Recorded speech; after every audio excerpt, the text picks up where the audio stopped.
Ave Maria, gratia plena Dominus tecum, benedicta tui mulieribus et benedictus fructus ventris tui, Iesus. Sancta Maria, Mater Dei, ora pro nobis peccatoribus, nunc et in hora mortis nostri. Amém. A famosa meditação do Nosso Padre, uma instrução sobre o modo de fazer o robô de São Rafael, onde ele escreve: se vocês não fizerem dos rapazes almas de oração, estão perdendo tempo. Como que dizendo, olha, é tudo isso que a gente vai organizar nos centros, que a gente vai procurar fazer e fazer bem feito, mas tem esse ponto que se vocês descuidam, tudo vira uma espécie de perda de tempo, né? Como está ali costurando sem linha. Se não tem oração, se não vai ficar nada, não vai produzir nenhum efeito. E grande parte, em geral, da formação que a gente dá e recebe na obra, está nisso. Está em aprender a fazer oração, a tornar-nos alma de oração.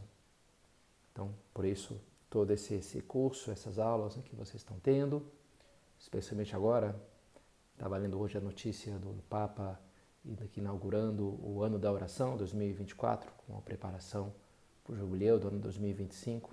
Então, é um momento que o Papa, a Igreja, está nos recomendando, nos pedindo para que a gente cresça na nossa vida de oração. Então, para isso, tivemos uma aula, a nossa aula anterior, sobre o que nosso Padre fala de oração. Claro, sempre teria milhões de coisas para falar, algumas ideias que me pareceram mais centrais. E essa aqui vai ser mais o aspecto mais prático. Ainda muito nosso Padre, mas com um sentido um pouco mais de como que tem que ser, então, na prática. Porque talvez a primeira foi mais assim, motivacional, a importância, a centralidade. Agora, é tudo bem, já estou convencido, mas como é que eu faço esse negócio? Como é que se faz? A prática da oração. E para isso, vou primeiro falar de uma característica que nosso Padre insiste, me parece especialmente central na maneira como ele descreve, como ele quer que seja a nossa oração, e depois 3 modos de oração, 3 maneiras, que não é que se realmente estejam completamente isoladas uma da outra, não são mutuamente excludentes, se a gente for levar a fundo os conceitos, mas que são 3 maneiras diferentes das quais nosso Padre fala, que parecem ter matizes um pouquinho diferentes. Ele escreve em Amigo de Deus: como orar? Atrevo-me a garantir, sem receio de me enganar, que há muitas maneiras de orar, infinitas, se poderia dizer. Então, na prática, como é que faz? Olha, tem 1 milhão de maneiras de rezar, né? Não dá para só isso aqui quadricular, né? Mas eu quereria para todos nós a autêntica oração dos filhos de Deus, não o palavreado dos hipócritas que ouvirão Jesus dizer, nem todo aquele que diz Senhor, Senhor, entrar no reino dos céus.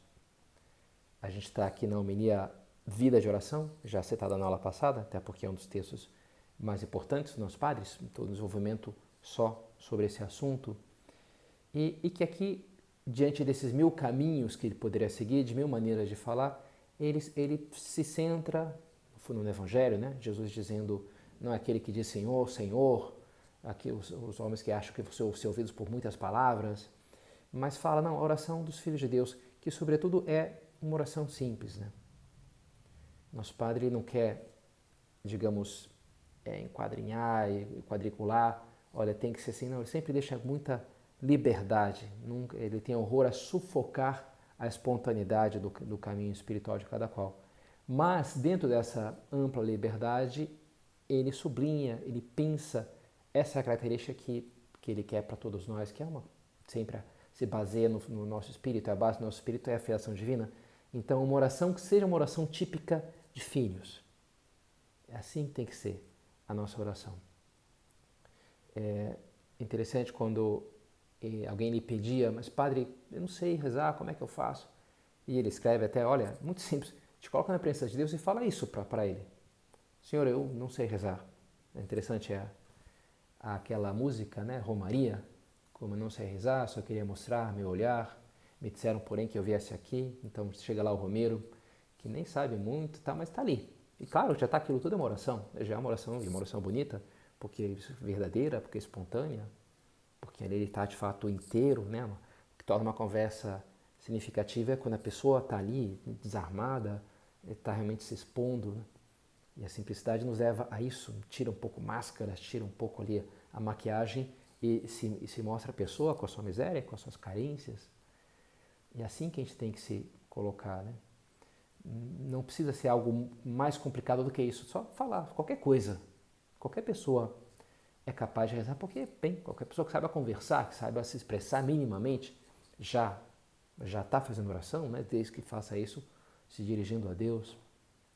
Nessa mesma oração, nessa mesma homilia de Amigo de Deus, nosso Padre explica como ele prefere o termo oratório à capela para se referir aos nossos oratórios, os centros, porque ele prefere, talvez quando fala capela, poderia evocar um lugar onde tem cerimônias, e o oratório evoca mais uma coisa assim de uma família, tem um oratório aí num lugar meio entranhável, que convida à intimidade com Deus, uma coisa familiar e doméstica, né? Penso nos padres amigos meus que estão em paróquias no interior, então tipicamente tem a matriz e as capelas. E às vezes as capelas estão lá no interior e você leva uma missa por mês na capela, então chega lá, está tudo empoeirado, descobre que tem um vazamento, então destranca lá porque fica fechado, né? Então um lugar assim meio, nem sempre muito limpo, né? Mas vai lá, tem a missa, perfeito. Mas mais que isso, é isso, o oratório lembra mais uma coisa ali em casa, né? Uma coisa que tem ali, tá no armário, a gente no Brasil tem essa coisa, né? Então no centro, o oratório é isso, é algo familiar, para que eu possa estar ali e abrir com simplicidade meu coração como um filho com um pai. Para a oração funcionar, nosso Padre tem essa convicção, ela precisa disso, dessa simplicidade, dessa confiança. Dizia numa Tentura de 72, recolhemos-nos dentro de nós mesmos e adoramos a Deus que se digna possuir-nos e começamos a falar com Ele com naturalidade, como se fala com um irmão, com um amigo, com um pai, com uma mãe, com um vizinho a quem se estima, como se fala com um amor. Falai com confiança e vereis que bem vos fará. Tereis vida interior. Interessante, né?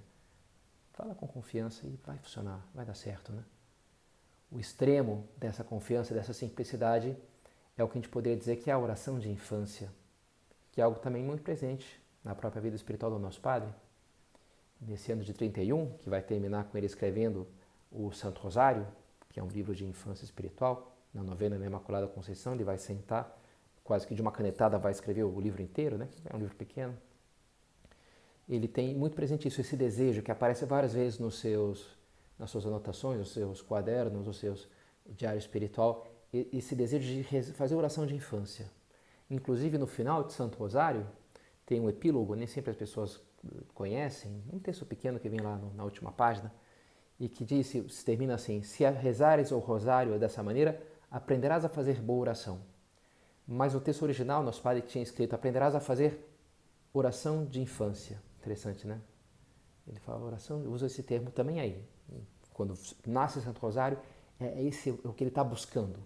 Rezar como as crianças pequenas, ser uma espécie de ápice desse caminho de simplicidade, de desnudar-se diante de Deus, com plena confiança, né? Como um bebê, como uma criança pequena. Então, para o nosso Padre, isso é a oração mais elevada que a gente pode almejar, né? Um pouco o que ele buscava. Então, essa característica me parece que é a chave para ver como o nosso Padre fala a maneira como a gente deve fazer a nossa oração. Agora, isso vai se fazer presente em 3 modos diferentes de rezar.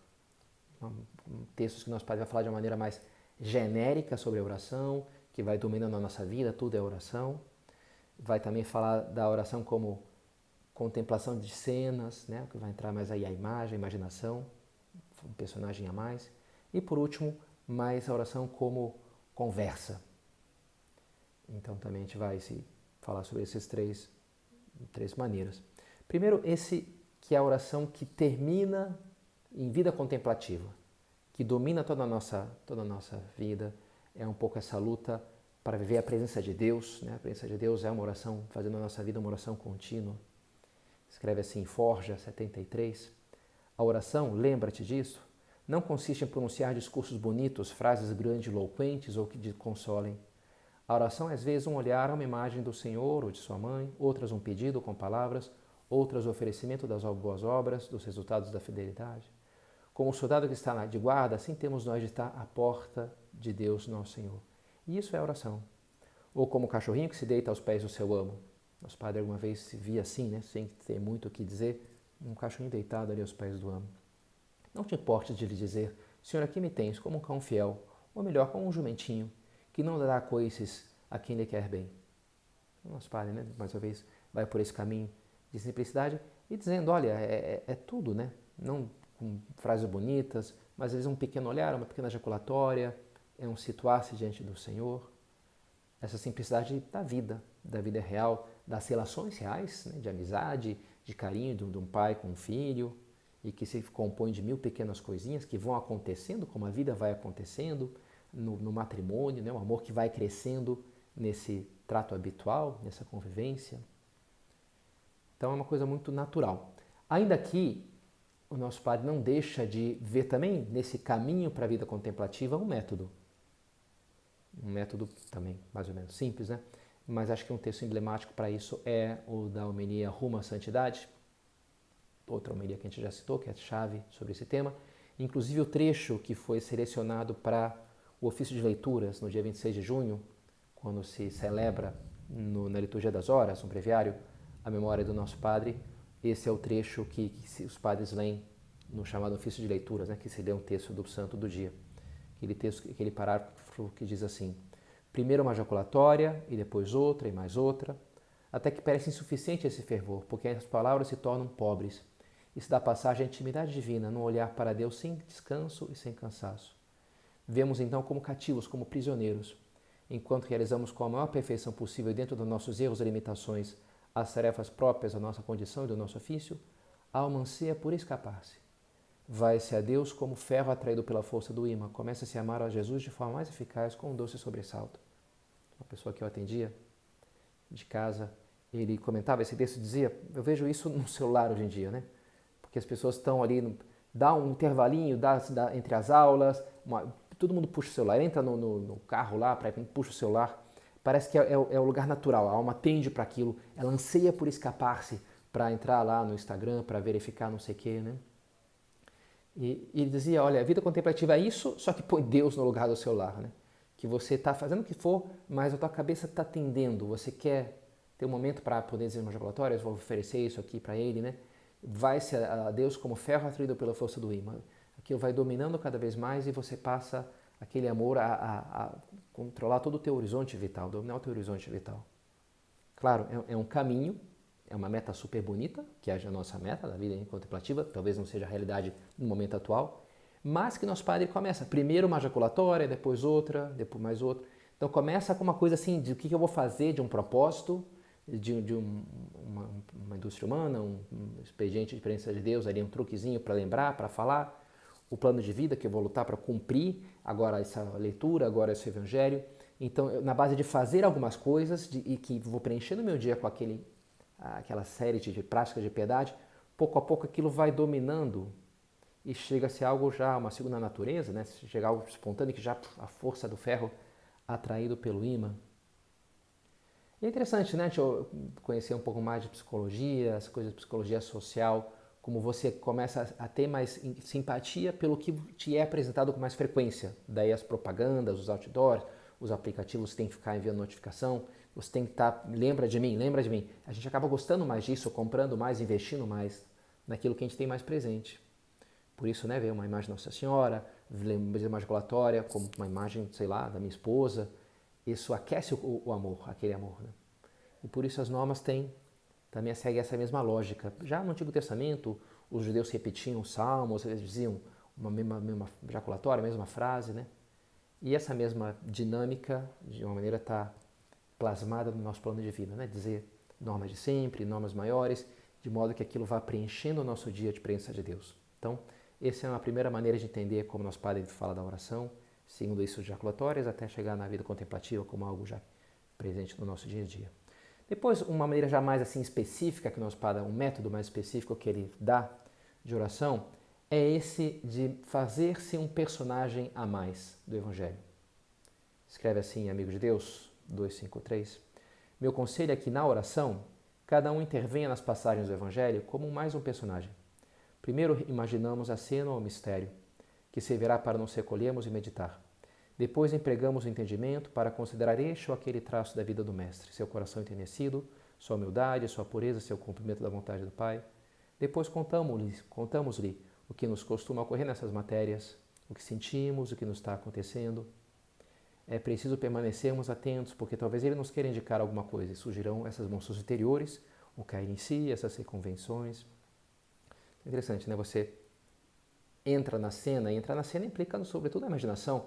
Escolher um personagem, eu gosto de pensar que é uma espécie de RPG, eu gosto desse jogo, né? Role Playing Game, RPG, que joguei muito na minha adolescência, no qual cada um monta um personagem. Então eu vou ser um guerreiro, um mago, um ladrão, que é um anão, que é um elfo, que é um, sei lá. Então o cara monta ali com as características, então ele entra no jogo através daquele personagem que ele vai... Eu jogava não tanto de computador, mas de mesa mesmo, né, com os meus amigos. E é muito um trabalho assim, de conjunto de construção de imaginação do que acontece, no que acontece, depois tem as regras. Mais ou menos o nosso padre faz isso, né? Ele sempre escolhe, me parece, o mesmo tipo de personagem são as crianças, né? Ele sempre entra, não como um bebê, porque até um bebê é difícil de interagir, mas como uma criança pequena. A gente pega Santo Rosário e nosso padre sempre é isso, um menino, né? Ninho, é um menino ali que está olhando para Nossa Senhora, falando com São José. Ele entra na cena através daquele personagem. E aqui é muito isso, imaginação, é não ter pressa, né, de você passar, chegar com uma conclusão, entender, não, é mais a imaginação. Então, abundar nos detalhes da cor do manto de São José e como é que tem ali, como é que é o cheiro daquele lugar, tem um animal, não tem animal, quantas pessoas estão chegando, como é que está o clima. Então, quanto mais você consegue enriquecer, aquilo tem um impacto maior na tua sensibilidade. Isso é uma perda de tempo? Em absoluto, né? Em absoluto, Cristo é contemporâneo de todos nós. Então, de alguma maneira, a gente está presente ali. Na vida de Cristo, todas as nossas vidas estão unidas a Ele. Então, é mais um saber-se, um descobrir-se através da imaginação, entender que eu estava ali e tornar que aquilo passe a ter uma força maior na minha vida concreta. A imaginação tem o seu papel muito forte, né? Essas últimas semanas acompanhei como intérprete 3 pessoas num processo psicológico lá, de um tratamento, uma sessão que envolvia uma certa hipnose, que usava muita imaginação, cenas que vêm, enfim, tem lá, é uma tese, é um método lá que parece, talvez tenha, né, provavelmente alguma eficácia, mas centra muito em acessar os sentimentos, não tanto pela razão, pela mera conversa, mas por explorar os símbolos que a imaginação traz. Um pouco essa tese da coisa. Enfim, claro, tudo isso é um pouco questionável, mas me parece que a imaginação tem o seu papel, como a gente vê na vida do nosso padre, ele mesmo propondo isso, né, como uma maneira de rezar que pode ser bastante eficaz. E por último, o terceiro método é a conversa. Já nesse de fazer ser um personagem a mais, a que a gente leu como nosso padre dizia, né, de falar o que você passa, o que você sente naquilo, e aí tentar escutar, né? Mas também a gente pode tratar a oração como um diálogo, mesmo abrindo mão dessa parte, digamos, mais imaginativa, sem se apoiar tanto na montagem imaginária de uma cena, mas simplesmente às vezes pegando texto de um santo, uma frase de Nosso Senhor, mais que um acontecimento, mais que uma cena do Evangelho, pega ali as bem-aventuranças, ou uma parábola que ele conta, não sei, né? Quando a gente está escutando uma meditação pegada e uma concatenação de ideias, um ponto de caminho, né? Mas aí o foco é você usar aquilo para conversar, para ter um substrato para falar com Deus. Escrevia, ele dava numa meditação de começo de retiro, escrevia assim nosso padre: que faremos tu e eu nestes dias de retiro? Tratar muito ao Senhor, buscar-lhe como Pedro para ter uma conversa íntima com ele. Olha que digo conversa, diálogo de 2, cara a cara, sem esconder-se no anonimato. Necessitamos dessa oração pessoal, dessa intimidade, desse tato direto com Deus, nosso Senhor. Necessitamos, né? Fora anonimato, né? Conversa cara a cara. Busca isso. Aqui nosso Padre mais que fala de fazer esse personagem a mais, fala simplesmente disso. Olha, te coloca diante de Cristo, conversa com Ele, fala, busca esse diálogo. Como fazer isso? Bem, eu gosto na direção espiritual ensinar um primeiro métodozinho, que depois, claro, cada um vai fazer da maneira que queira, mas que é o método, no fundo, da Lectio Divina, as 4 etapas da Lectio Divina, segundo são explicadas pelo Papa Bento XVI. Quais são as etapas? Primeiro é a leitura. Eu costumo fazer isso pego um ponto de caminho, até sorteio ali na hora. Não, acho que sorteio não. Peço para a pessoa dizer um número qualquer, de 1 a 999, a gente pega caminho, aí lê ali o ponto, né? E a pessoa lê. E a primeira etapa justamente é isso, de ler e entender. É a etapa da inteligência. De você resumir o que está ali, peraí, deixa eu entender o que está dizendo aqui, por que ele usa essa palavra, usa aquela. Já entendi, ótimo. Mas aplica mais a inteligência então para ver o que se relaciona, que passagens do Evangelho tem a ver, que outros pontos que tem do nosso, porque eu já li de caminho que tem uma ideia semelhante, porque aqui que está usando esse paralelo, qual que é o contexto. Então dissecar um pouco, fazer uma análise, é o aspecto assim mais da inteligência. Eu gosto especialmente de pegar um tema e percorrer a Bíblia sobre aquele tema, já que aparece essa palavra, é uma coisa mais assim intelectual, que fazer um estudo, né? E é um primeiro passo, a oração não se resume nisso, mas é um primeiro passo, que é o passo do entendimento, da inteligência. Depois o segundo passo, já aquilo já ficando algo mais pessoal, é você trazer aquilo para a tua vida. É você se perguntar, tá, o que o ponto diz é isso, mas o que ele diz para mim hoje, né? O que isso tem a ver com a minha vida hoje? Interessante, quando Jesus dá uma homilia na sinagoga de Nazaré, como é que era a homilia, já vê nos tempos de Cristo, né? Nos encontros na sinagoga se lia um trecho da Bíblia e um rabino então explicava, dissertava sobre aquilo, então fazia uma reflexão, homilia, né? E é o que faz Nosso Senhor nessa passagem que está narrada no Evangelho, quando ele é o profeta Isaías, o Senhor me ungiu para proclamar um ano santo aos pobres e tal, e oprimidos. E todos se sentam, Nosso Senhor então enrola, né, dobra, guarda o livro da lei, a Bíblia, e ele começa dizendo, hoje se cumpriram essas palavras que acabais de ouvir. Então o professor de Navarra, ele comentava, né, a primeira palavra, qual foi? Hoje. A primeira palavra do primeiro homileta, né, o pregador de uma homilia, primeira palavra, primeira homileta da primeira homilia, do primeiro homileta, né, primeira palavra, primeira homilia, primeira homileta, qual que é? Hoje. Hoje, ou seja, a homilia tem que, e a nossa oração tem que atualizar, trazer para o hoje, não só ficar no passado, se tem um texto bonito ou aquilo, o que isso tem a ver com a minha vida hoje? Aqui a palavra de Deus é viva e eficaz, penetra na alma, né, como uma espada de dois gumes. Eu tenho que deixar que aquilo penetre em mim, que aquilo me fira o meu coração, a minha vida, que isso aqui é um tapa na cara, as pessoas às vezes falam, né? E é bom que seja assim. Deixar que aquilo me atinja. Essa é a segunda etapa. Terceira etapa é a mais importante, é onde a gente quer chegar. Falar com Deus, dirigir-se a Ele com um pouco aquele substrato que surgiu das duas primeiras etapas, né? É de dizer, bem, Senhor, olha, isso aqui realmente tem muito a ver comigo, eu acho que não tem muito a ver comigo, ou já teve, agora não tem mais, eu melhorei nisso, me parece, puxa, já que te agradeço, né? Ou não, fui melhor, agora eu estou pior e me dói, mas não vejo que eu consiga melhorar nisso. Então você está dirigindo com essa simplicidade, você está falando o que te venha. Você vai usar a matéria-prima de ideias e sentimentos que surgiu naquele começo para agora te dirigir ao Senhor, uma conversa simples, confiada, né? Mas é muito importante, sabe, que se chegue nessa terceira etapa, que você se fale mesmo, né? Sem isso, fica uma consideração ali mais ou menos inteligente ou mais ou menos feliz, mas que não é oração, né? Aí entra pouco a eficácia de Deus. A oração mental não é uma leitura espiritual, com pausas para eu refletir no que eu estou lendo. Não, é uma conversa, tem que ser uma conversa com Deus.